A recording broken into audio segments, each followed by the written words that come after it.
Hi students, welcome to our channel. இந்த வீடியோவில் என்ன பார்க்க போகிறோன்னா, நீங்கள் எழுத போகிற 12th தமிழ் பப்ளிக் எக்ஸாமில் சென்டம் மார்க் எப்படி ஸ்கோர் பண்ணுறது அண்ட் பாஸ் ஆக கஷ்டப்படக்கூடிய ஸ்டூடெண்ட்ஸ் நீங்கள் எப்படி ப்ரிப்பேர் பண்ணீங்கன்னா பாஸ் ஆகலாம் அப்படின்ற இந்த 2 டிப்பு தான் பார்க்க போகிறோம். இதை பார்க்குறதுக்கு முன்னால் நீங்கள் இன்னும் நம்ம சேனலை சப்ஸ்கிரைப் பண்ணலைன்னா மறக்காமல் சப்ஸ்கிரைப் பண்ணிவிட்டு தயவு செஞ்சு இந்த வீடியோவுக்கும் ஒரு சின்ன லைக்கை போட்டுட்டு அப்புறம் இந்த வீடியோவை பாருங்கள். ஸோ மறக்காமல் நம்ம வாட்ஸ்அப் சேனல்லையும் ஜாயின் பண்ணிக்கிறீங்க. அப்போ தான் ஃபியூச்சரில் நீங்கள் எந்த ஒரு வீடியோவையும் மிஸ் பண்ணாமல் பார்க்க முடியும். ஓகே ஸ்டூடெண்ட்ஸ், இந்த சிலபஸும் இந்த புக்கும் நமக்காக ப்ரிப்பேர் பண்ணப்பட்டது. நாம சென்டம் எடுக்கலைன்னா, நாம மார்க் எடுக்கலைன்னா வேற யாரால எடுக்க முடியும் அப்படின்ற அந்த ஒரு நினைப்பை தயவு செஞ்சு உங்களுடைய மனசுல வச்சுக்கிறீங்க. கண்டிப்பா எல்லாருமே அச்சீவ் பண்ணலாம். ஒரு ட்ரெஸ்ஸு நமக்காக தைக்கிறாங்கன்னா அந்த ட்ரெஸ்ஸை நம்ம எப்படி அனுபவிச்சு போட்டுக்கிறோம். ஒரு சாப்பாடு எப்படி நமக்காக சமைக்கிறாங்க அப்படின்னா அதை எப்படி நம்ம ரசிச்சு ருசிச்சு சாப்பிட்றோம். ஸோ அதே போல தான் இந்த புத்தகங்களும் அதில் இருக்கக்கூடிய பாடங்களும் நமக்காக தயாரிக்கப்பட்டது. நாம அதை அனுபவிச்சு ரசிச்சு ருசிச்சு படித்தோம் அப்படின்னா கண்டிப்பாக எல்லாருமே லைஃப்ல என்ன பண்ண முடியும், நாம நினைக்கக்கூடிய அந்த மார்க்கை அச்சீவ் பண்ண முடியும். ஸோ அப்படி இந்த தமிழில் நீங்கள் எப்படி ப்ரிப்பேர் பண்ணீங்கன்னா சென்டம் எடுக்கலான்றதை ஃபர்ஸ்ட் நான் சொல்லிடுறேன். அதுக்கப்புறம் பாஸ் ஆக கஷ்டப்படக்கூடிய ஸ்டூடெண்ட்ஸ் நீங்கள் எப்படி ப்ரிப்பேர் பண்ணீங்கன்னா பாஸ் மார்க் வாங்கலாம் அப்படின்றதையும் சொல்கிறேன். ஃபர்ஸ்ட் நம்ம சென்டம் பார்த்துருவோம். ஸோ உங்களுடைய கொஷின் பேட்டர்ன் இந்த மாதிரி தான் இருக்கும். 12th தமிழில் பகுதி 1, 2, 3, 4. பகுதி 1 1 மார்க்கு, பகுதி 2 2 மார்க்கு, பகுதி 3 4 மார்க்கு, பகுதி 4 6 மார்க். ஸோ இதில் இப்போ நம்ம ஃபர்ஸ்ட் பகுதி 1 பார்த்தீங்கன்னா கொஷின் நம்பர் 1ல இருந்து 14 வரைக்கும் டோட்டலாக நமக்கு 14 மார்க். இந்த 14 மார்க் நம்ம வாங்குறது தான் ரொம்ப ரொம்ப முக்கியம். இந்த 1 மார்க்ல எப்படியாவது நம்ம 12 மார்க் எடுத்துட்டோம்னா மற்றதை பத்தி கவலைப்பட வேண்டிய அவசியம் கிடையாது. தமிழ் பொறுத்தவரை இந்த 14 மார்க் எப்படி வாங்குறது, இத ஃபர்ஸ்ட் பாத்தீங்கன்னா புத்தக வினாக்கள் 6ன்னு கொடுத்துருக்கேன் பாருங்க. ஒவ்வொரு இயல்லையும் உங்களுக்கு அந்த இயல் முடிஞ்சதுக்கு அப்புறம் பலவுள் தெரிகன்னு சொல்லிட்டு ஒரு 4, 5ன்னு சொல்லிட்டு நமக்கு என்ன பண்ணிருப்பாங்க, choose the correct answers questions கொடுத்துருப்பாங்க. மொத்தம் இருக்கக்கூடிய இந்த 8 இயல்லையும் இருக்கக்கூடிய அந்த புத்தகத்துக்கு பின்னால் இருக்கக்கூடிய அந்த பலவுள் தெரிக சூஸ் த கரெக்ட் ஆன்சர்ஸ் எல்லாத்தையும் நீங்க தரோவா படிச்சிட்டீங்கன்னா 6 மார்க் எடுத்துடலாம். 6 மார்க் உங்களுக்கு அதுல இருந்து கண்டிப்பா வந்துடும். மிச்சம் எத்தனை மார்க் இருக்கு? 14க்கு 6 மார்க் தான் உங்களுக்கு புத்தகத்துக்கு பின்னால் இருக்கக்கூடிய வினாக்கள்ல இருந்து வருது. உங்களுக்கு லக் இருந்துச்சுன்னா 8 மார்க் கூட வரலாம். பட் ரிமைனிங் மார்க்குக்கு உங்களுக்கு புத்தகத்துக்கு உள்ள இருந்து கேள்விகள் கேட்பாங்க. புத்தகத்தை தாண்டி உங்களுக்கு கேள்விகள் கேட்க போறது இல்லை. புத்தகத்துக்கு உள்ள செய்யுள் பகுதி, உரைநடை, மேக்சிமம் செய்யுள் பகுதியிலிருந்து தான் உங்களுக்கு இன்டீரியர் கொஸ்டின்ஸ் அதிகமாகவே கேட்பாங்க. அப்படி கேட்கக்கூடிய அந்த இன்டீரியர் கொஸ்டின்ஸ் எந்தெந்த மாதிரிலாம் உங்களுக்கு கொஸ்டின்ஸ்லாம் வரலாம்னு சொல்லி பார்த்தீங்கன்னா, இலக்கண குறிப்பு கேள்விகள் வரலாம். சரியா? இலக்கண குறிப்பு ஒவ்வொரு இயலையும் நமக்கு கொடுத்துருக்காங்க. ஸோ அதை நம்ம தரோவா இருந்தோம் அப்படின்னா இந்த இலக்கண குறிப்பு 1 மார்க்குக்கு வரும். ஸோ அது கண்டிப்பாக நம்ம அட்டன் பண்ணிடலாம். அப்புறம் ஆசிரியர் குறிப்பு, ஒவ்வொரு இயல்லையும் கொடுத்துருக்கக்கூடிய ஆசிரியர் குறிப்பை ரொம்ப தரோவா படிச்சுக்கிறணும். அந்த ஆசிரியனுடைய எந்த காலத்தை சேர்ந்தவர், எந்த ஊரை சேர்ந்தவர், என்னென்ன புத்தகங்கள்லாம் எழுதியிருக்காரு, அவருடைய எழுதுனது படைப்புகள் என்னென்ன அப்படின்ற இந்த மாதிரியான விஷயங்கள் எல்லாத்தையும் நம்ம என்ன பண்ணிக்கிறணும், தெரிஞ்சு வச்சுக்கிறணும். அந்த ஆசிரியர் பற்றி அந்த ஆசிரியர் குறிப்பும் நம்ம கண்டிப்பாக கேட்கலாம். அது 1 மார்க் வரலாம். அப்புறம் புணர்ச்சி விதி, இலக்கண பதிவுகள்ல இருந்து புணர்ச்சி விதியில இருந்து நமக்கு என்ன பண்ணலாம், கேள்விகள் கேட்கலாம். அப்புறம் இலக்கண தேர்ச்சிகோள் வினாக்கள். ஸோ இது எல்லாமே நமக்கு புத்தகத்துக்கு உள்ள நம்ம இருக்கக்கூடிய அந்த கண்டென்ட் எல்லாமே தரவா பார்த்துருந்தோம்னா கண்டிப்பா என்ன பண்ணிடலாம், ரிமைனிங் இருக்கக்கூடிய 8 மதிப்பெண்கள் இதெல்லாம் நமக்கு எடுக்க முடியும். ஸோ புத்தகத்துக்கு பின்னால இருந்து நமக்கு 6 மதிப்பெண்ணும், புத்தகத்துக்கு உள்ள இருந்து நமக்கு 8 மதிப்பெண்ணும், ஆக மொத்தம் 14 மதிப்பெண்ணுக்கு கேள்விகள் இப்படிதான் நம்ம கேட்பாங்க. ஸோ நான் சொன்ன இந்த டாபிக்ஸ் எல்லாமே நமக்கு தரோவா இருந்தோம்னா 1 மார்க் கொஸ்டின்ல 14 out of 14 எடுத்துடலாம். இந்த 14 out of 14 எப்படியாவது நல்லா தரோவா படிச்சு எழுதிருங்க. ரிமைனிங் உள்ளது ஈஸியா நம்ம மார்க் ஸ்கோர் பண்ண முடியும். பகுதி 2 என்னது, 2 மதிப்பெண் வினாக்கள். இதுல டோட்டலா நமக்கு 24 மார்க்குக்கு நம்ம எழுத போறோம். 24 மதிப்பெண்ணுக்கு இந்த பகுதி 2 இருக்கும். இந்த பகுதி 2ல 3 பிரிவுகள் இருக்கும், 3 செக்ஷன்ஸ் இருக்கும். நமக்கு செக்ஷன் 1, 2, 3. செக்ஷன் 1 பாத்தீங்கன்னா கொஸ்டின் நம்பர் 15ல இருந்து 18 வரைக்கும் இந்த 3 கொஸ்டின், இந்த 4 கொஸ்டின்ஸ்ல நமக்கு என்ன இருக்குன்னா செய்யுள் வினாக்கள், செய்யுள்னுடைய குறுவினா. இது ஃபுல்லாவே நமக்கு 2 மார்க் தான். பகுதி 2 வந்து 2 மதிப்பெண் வினாக்கள் தான், குறுவினாக்கள் தான் நம்ம கேட்க போறாங்க. ஒவ்வொரு இயல்லையும் இருக்கக்கூடிய அந்த புத்தகத்துக்கு பின்னால் இருக்கக்கூடிய குறுவினாக்கள் மட்டும் தரவா படிச்சா போதும். ஒவ்வொரு இயலையும் பார்த்தோம்னா ஒரு 5-6 குறுவினாக்கள் இருக்கும் நமக்கு. அந்த 5-6 குறுவினாக்கள் எல்லாத்தையும் நம்ம தரவா படிச்சோம்னா செய்யுள் குறுவினாக்களும் அட்டன் பண்ணிடலாம், உரைநடை குறுவினாக்களும் அட்டன் பண்ணிடலாம். சரியா? சோ இந்த 3 கொஸ்டின்ஸ் இதுல நமக்கு 4 கொடுத்து 3 எழுத சொல்லுவாங்க. அந்த 4 கொடுத்து 3 எழுத சொல்லக்கூடிய அந்த 3 × 2 6 மார்க் எடுத்துடலாம். அடுத்து உரைநடையின் பகுதியிலிருந்து கேட்கக்கூடிய குறுவினாக்கள் 3 கொடுத்து 2 எழுதுறது, இந்த 2 × 2 4 மார்க்கும் எடுத்துடலாம். புத்தகத்துக்கு பின்னால் இருக்கக்கூடிய அந்த குறுவினாக்கள் ஒவ்வொரு இயல்லையும் தரோவா இருந்தா இந்த 10 மதிப்பெண் எடுத்துடலாம். அதுக்கப்புறம் இந்த செக்ஷன் 3 இருக்கு பாருங்க, பிரிவு 3, கொஸ்டின் நம்பர் 22ல இருந்து 30 வரைக்கும் மொத்தம் 9 கேள்விகள் இருக்கும். இதுல இந்த 9 கேள்விகள்ல நாம எழுத போறது 7 கேள்விகள் மட்டும்தான். இது இலக்கண பகுதிகள். ஒவ்வொரு இயலையும் நமக்கு இலக்கண கேள்விகள் இருக்கும். அந்த பகுதிகள் தரவா நம்ம படிச்சிருந்தோம்னா இலக்கண கேள்விகளை அட்டன் பண்ணிடலாம். அப்புறம் மொழிபெயர்ச்சி, ஒவ்வொரு இயலையும் நமக்கு என்ன இருக்கும், பயிற்சி வினாக்கள் இருக்கும். ஸோ அந்த பயிற்சி வினாக்கள் எல்லாமே நம்ம தரவா படிச்சிருக்கணும். இப்படி படிச்சிருந்தோம்னா நம்ம என்ன பண்ணிடலாம், 7 × 2 14 மார்க் ஸ்கோர் பண்ணிடலாம். டோட்டலா 24 மார்க் நம்ம என்ன பண்ணிட முடியும், நம்மளால ஈஸியா எடுக்க முடியும். இந்த மொழிபெயர்ச்சி பகுதியில இருந்து இந்த செக்ஷன்ல நமக்கு கேட்கக்கூடிய கேள்விகள் என்னென்னலாம் கேட்பாங்கன்னு பாத்தீங்கன்னா, ஒரு தொடர் கொடுத்துட்டு அந்த தொடர்ல இருந்து பிழையை நீக்கி எழுதுகன்னு சொல்லிட்டு நம்ம என்ன பண்ணுவாங்கன்னா அந்த கேள்விகள் இந்த பகுதியில வரும்.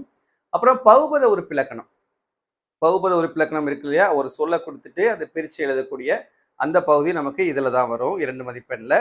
அப்புறம் கலை சொற்கள், ஆங்கில வார்த்தைகள் கொடுத்துட்டு அதுக்கான தமிழ் வார்த்தைகளை எழுதுறது. அப்புறம் மரபு பிழையை நீக்கி எழுதுறது. அப்புறம் புணர்ச்சி விதி. இந்த கேள்விகள் எல்லாமே நமக்கு எந்த பகுதியில தான் வரும், இந்த 2 மதிப்பெண் வினாக்கள் இருக்கக்கூடிய இந்த மொழிபெயர்ச்சி பகுதியில தான் வரும். ஸோ இந்த நான் இப்ப சொன்ன டாபிக்ஸ் எல்லாமே நீங்க தரவா படிச்சிருந்தீங்கன்னா கண்டிப்பா இலக்கண பகுதியும் எழுதிடலாம், மொழிபெயர்ச்சி பகுதியும் எழுதிடலாம். ஆக மொத்தத்துல இந்த 24 மார்க் நம்ம என்ன பண்ணிட முடியும், ஈஸியா ஸ்கோர் பண்ணிட முடியும். ஸோ 2 மார்க் முடிஞ்சு. அடுத்து 4 மார்க் சிறுவினா. இங்க எப்படி நாம புத்தகத்துக்கு பின்னால் இருக்கக்கூடிய குறுவினாக்கள் எல்லாத்தையும் தரவா படிச்சோம்னா நம்மளால ஸ்கோர் பண்ணிட முடியும்னு சொன்னோமோ, அதே போல ஒவ்வொரு இயல்லையும் புத்தகத்துக்கு பின்னால் இருக்கக்கூடிய சிறுவினாக்கள் எல்லாத்தையும் தரவா படிங்க. கண்டிப்பா என்ன பண்ணிடலாம், சிறுவினாக்களும் நம்ம எல்லாமே அட்டன் பண்ணிடலாம். இதுலயும் நமக்கு 3 பிரிவு இருக்கும், பிரிவு 1, பிரிவு 2, பிரிவு 3.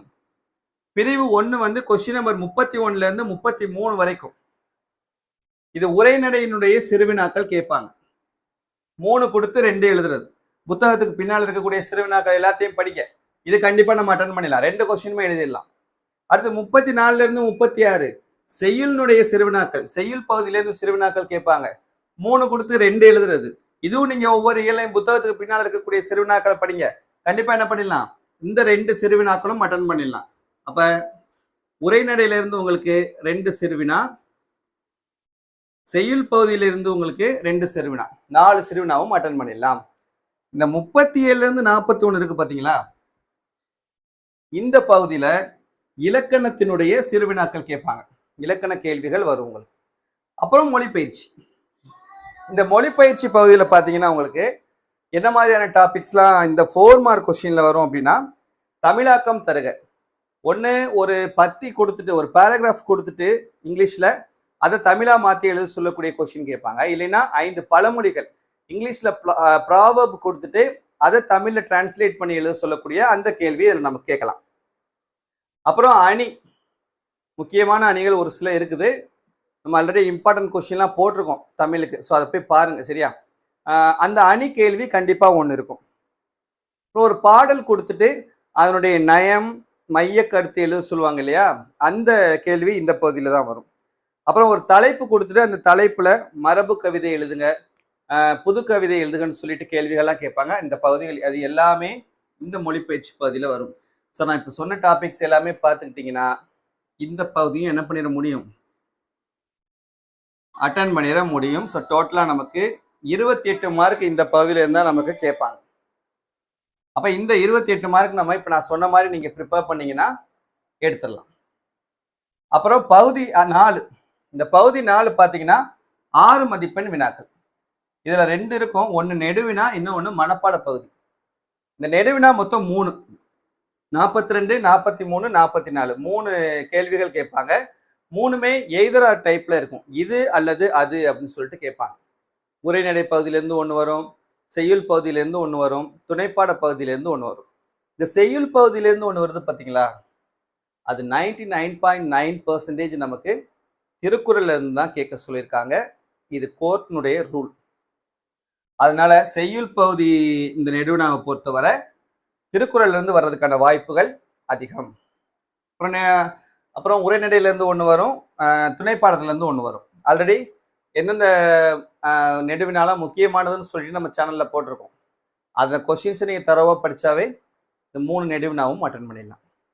So 3 × 6 18 mark. அப்புறம் கொஸ்டின் நம்பர் 45ல 46. இந்த கொஸ்டின் நம்பர் 45ல செய்யுள் மனப்பாட பாடல் இருக்கும். கொஸ்டின் நம்பர் 46ல திருக்குறள் மனப்பாட பாடல் இருக்கும். செய்யுள் மனப்பாட பாடலுக்கு 4, திருக்குறள் மனப்பாட பாடலுக்கு 2, ஆக மொத்தம் 6 மதிப்பெண். இதை பொறுத்த வரைக்கும் மனப்பாட பகுதியை பொறுத்த வரைக்கும் இதுதான் கேட்பாங்கன்னு நம்மளால என்ன பண்ண முடியாது, கெஸ் பண்ண முடியாது. திருக்குறள்ல இயல் 3லையும் இயல் 6லையும் இருக்கக்கூடிய எல்லா திருக்குறளையும் நல்லா படிச்சுக்கிறங்க. அப்புறம் ஒவ்வொரு இயல்லையும் இருக்கக்கூடிய எல்லா செய்யுள் பகுதியினுடைய மனப்பாட பாடலையும் நல்லா தரவா படிச்சுக்கிறங்க. அப்போதான் இதை என்ன பண்ண முடியும், அட்டன் பண்ண முடியும். எழுத்துப்பிழை இல்லாம அடிப்பிறலாம நம்ம என்ன பண்ணணும், இந்த மனப்பாட பாடலை எழுதினாவே நம்ம முழு மதிப்பெண் வாங்கிடலாம். ஸோ திரும்ப திரும்ப எழுதி பார்த்துக்கிறங்க. கண்டிப்பா இந்த பகுதியில் நம்ம ஃபுல் மார்க் ஸ்கோர் பண்ணிடலாம். ஸோ இந்த மாதிரி நீங்க படிச்சீங்கன்னு சொன்னா கண்டிப்பா என்ன பண்ணிடலாம், சென்டம் நீங்க 12th தமிழ்ல வாங்க முடியும். சரியா? ஸோ ஒரு கிளாரிஃபிகேஷன் கிடைச்சிருச்சா உங்களுக்கு? ஓகே. இப்போ இந்த பாஸ் பண்றதுக்கு கஷ்டப்படக்கூடிய ஸ்டூடெண்ட்ஸ் நிறைய கமெண்ட்ல நம்ம பார்க்குறோம். எப்படி பாஸ் பண்றதுன்னு ஐடியா கொடுங்க சார்னு சொல்லி கேட்பீங்க. ஒரு கவலையும் வேணாம். இப்போ நான் சொல்ற மாதிரி நீங்க ப்ரிப்பேர் பண்ணுங்க. கண்டிப்பா என்ன பண்ணிடலாம், பாஸ் பண்ணிடலாம். பாஸ் பண்றது என்ன, நல்ல மார்க் உங்களால எடுக்க முடியும். இப்போ நான் எப்படி சொல்றேனோ அதை ஃபாலோ பண்ணி படிங்க. இதுல ஃபர்ஸ்ட் 1 மார்க், எந்த 1 மார்க்கும் நீ புக் பேக் 1 மார்க்கை தவிர வேற எதுவும் படிக்காத. ஒவ்வொரு இயல்லையும் பார்த்தீங்கன்னா உனக்கு 4, 5 தான் இருக்குது. 8 இயல் நம்ம மொத்தமா சேர்த்து கணக்கு பண்ணாலும் 50 1 மார்க்கை தாண்டாது. இந்த 50 1 மார்க் நீ தரவா படிச்சுக்க 6 மார்க் எடுத்துடலாம். புத்தகத்துக்கு பின்னால இருக்கக்கூடிய 1 மார்க் கொஸ்டின் மட்டும் தரவா படிங்க. தரவா படிச்சீங்கன்னா 6 1 மார்க் என்ன பண்ணிடலாம், அட்டன் பண்ணிடலாம். அப்புறம் குருவினாக்கள் படிக்கலாம் இல்லையா, எல்லாமே சின்ன சின்ன குருவினாக்களாக தான் இருக்கும். புத்தகத்துக்கு பின்னால் இருக்கக்கூடிய ஒவ்வொரு இயல்லையும் பின்னால் இருக்கக்கூடிய குருவினாக்களை மட்டும் தரவா படிங்க. படிச்சீங்கன்னா என்ன பண்ணிடலாம், இங்கே ஒரு 3 குருவினா, இங்கே ஒரு 2 குருவினா, இந்த இலக்கண பகுதியிலேருந்து ஒரு 2, ஆக மொத்தம் எத்தனை பண்ணிடலாம், 5, 7 2 மார்க் அட்டன் பண்ணிடலாம். 14 மார்க். அதை மட்டும் தரவா படிங்க. குருவினாக்களை மட்டும் ஒவ்வொரு இயல இருக்கக்கூடிய புத்தகத்துக்கு பின்னால் இருக்கக்கூடிய குருவினாக்களை மட்டும் தரவா படிங்க. 14 மார்க் எடுத்துடலாம். இந்த மொழி பயிற்சியில ஈஸியான கொஸ்டின்ஸ் நான் இப்போ நான் சொன்னேன் இல்லையா, என்னென்ன டாபிக்லாம் கேட்பாங்க 2 மார்க்ல. அதே மாதிரி 4 மார்க்ல நமக்கு மொழி பயிற்சி இருக்குது, என்னென்ன கொஸ்டின்ஸ்லாம் கேட்பாங்க அப்படின்னு நம்ம சொல்லியிருக்கோம். அதை மட்டும் அட்லீஸ்ட் தரவா படிங்க. அதை மட்டும் தரவா படிச்சாவே என்ன பண்ணிடலாம், இங்க ஒரே ஒரு 4 மார்க் அட்டன் பண்றீங்கன்னே வச்சுக்கிறீங்களேன், ஒரு 4 மார்க். இந்த நெடுவினாவில் எல்லா நெடுவினாவும் நீங்க படிக்கலைனாலும் அட்லீஸ்ட் நான் இம்பார்ட்டன்ட்னு கொடுத்துருக்கக்கூடிய நெடுவினாக்களை மட்டுமாவது படிங்க. படிச்சீங்கன்னாவே கண்டிப்பா 3 நெடுவினாவுமே நீங்க அட்டன் பண்ணிடலாம். ஃபுல்லா நீங்க மிஸ்டேக்ஸோட எழுதினாலும் 18க்கு அட்லீஸ்ட் நான் ஒரு 10 மார்க் வச்சுக்கிறேனே, அப்ப இங்க ஒரு 14 மார்க் ஆச்சு. மனப்பாட பகுதி கண்டிப்பா படிக்கணும். திரும்ப திரும்ப படிச்சு எழுதி பார்க்கணும். எழுதி பார்த்தீங்கன்னா அதுக்கு ஒரு 6 மார்க்கு. அப்படி இப்படின்னு மிஸ்டேக்ஸ்ல போயிட்டா கூட ஒரு 4 மார்க் வச்சுக்குவோம். 4 மார்க். நீங்க பாருங்க, சிறுவினா எதுவுமே படிக்கல. சிறுவினாவே நம்ம என்ன பண்ணல, படிக்கவே இல்லை.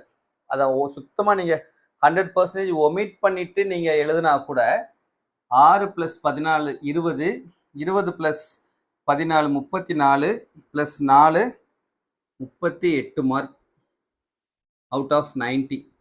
ப்ளஸ் ஒரு 10 மார்க் நம்ம இன்டர்னல் சேர்த்தோம்னா 100க்கு எத்தனை மார்க் எடுத்துடலாம்? 48 மார்க் உங்களால் ஸ்கோர் பண்ண முடியும். சிறுவினா எதுவுமே நீங்கள் படிக்கவே இல்லை, குறுவினா மட்டும் ஒவ்வொரு இயல்லையும் படிக்கிறீங்க. நெடுவினாவில் நான் சொன்ன முக்கியமான நெடுவினாக்கள் மட்டும் படிக்கிறீங்க. செய்யுள் பகுதி, திருக்குறள் பகுதியில் இருக்கக்கூடிய மனப்பாட பாடல் எல்லாமே படிக்கிறீங்க.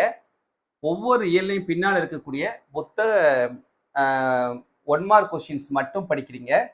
மொழிப்பயிற்சியில் 2 மார்க்லையும் 4 மார்க்லையும் ஈஸியான மொழிப்பயிற்சி இருக்கும். அதை திரும்ப திரும்ப ப்ராக்டிஸ் பண்ணாவே போதும். 100க்கு 40 மார்க் மேலே ஈஸியாக ஸ்கோர் பண்ண முடியும். இல்லையா, என்னால் சிறுவினாவும் படிக்க முடியும் சார், ஃபுல்லாக நான் ஒமிட் பண்ண விரும்பலை அப்படின்னு நினச்சிங்கன்னா, நம்ம சிறுவினால எதெல்லாம் முக்கியமானதுன்னு சொல்லிட்டு நம்ம கொடுத்துருக்கோம் இல்லையா, அந்த முக்கியமான சிறுவினாக்களை மட்டுமாவது அட்லீஸ்ட் படிங்க. கண்டிப்பாக என்ன பண்ணிடலாம், அதில் நமக்கு கொஞ்சம் எக்ஸ்ட்ரா மார்க்ஸ் வந்துடும். சப்போஸ் அங்கே இங்கே நமக்கு ஏதாவது மிஸ்டேக்ஸ் ஆனால் கூட மோர் தென் 50 மார்க்ஸ் நீங்கள் ஸ்கோர் பண்ணிடலாம் ஈஸியாக 12th தமிழ்.